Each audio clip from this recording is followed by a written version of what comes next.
बिस्मिल्लाहिर्रहमानिर्रहीम। अस्सलाम वालेकुम वरहमतुल्लाहि वबरकातुहू। डेली मोहम्मद चैनल की तरफ से आज मैं अपने दोस्तों को मुसीबत के वक्त की एक दुआ बताऊंगा। इस दुआ को आप दोस्त याद कर लें और सुबह शाम ज़रूर पढ़ा करें।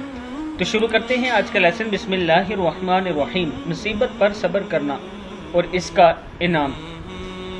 ज़ौजा नबी अकरम सल्लल्लाहु अलैहि व आलिहि वसल्लम सैयदा उम्मे सलमा रज़ियल्लाहु ताला अन्हा से रवायत है कि रसूलुल्लाह सल्लल्लाहु अलैहि व आलिहि वसल्लम ने फरमाया, जब किसी मुसलमान बंदे को कोई मुसीबत आती है और वो इन्ना लिल्लाहि व इन्ना इलैहि राजिऊन अल्लाहुम्मा जुरनी फ़ी मुसीबती व अखलिफ ली खैरम मिन्हा, यकीनन हम अल्लाह ही की मलकियत हैं और इसकी तरफ लौट कर जाने वाले हैं। ए अल्लाह, मुझे मेरे इस सदमे या तकलीफ़ का अजर दे और बदले में मुझे इससे ज़्यादा बेहतर दे। कहता है तो अल्लाह ताला इसको इस मुसीबत में अजर देता है और इसका नेमल बदल अता करते हैं।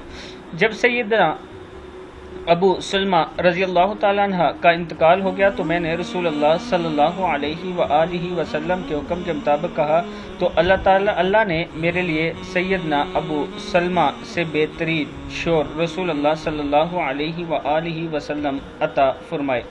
यानी अबू सलमा कहती हैं कि जब मेरी शोर का इंतकाल हो गया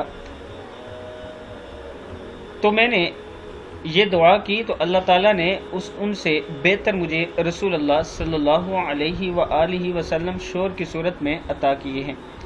किताब का हवाला नीचे मौजूद है। मैं अपने दोस्तों से कहूँगा कि इस दुआ को याद कर लें और मुसीबत पर सब्र किया करें और इस दुआ को कसरत से पढ़ा करें। अस्सलामु अलैकुम व रहमतुल्लाहि व बरकातुहू।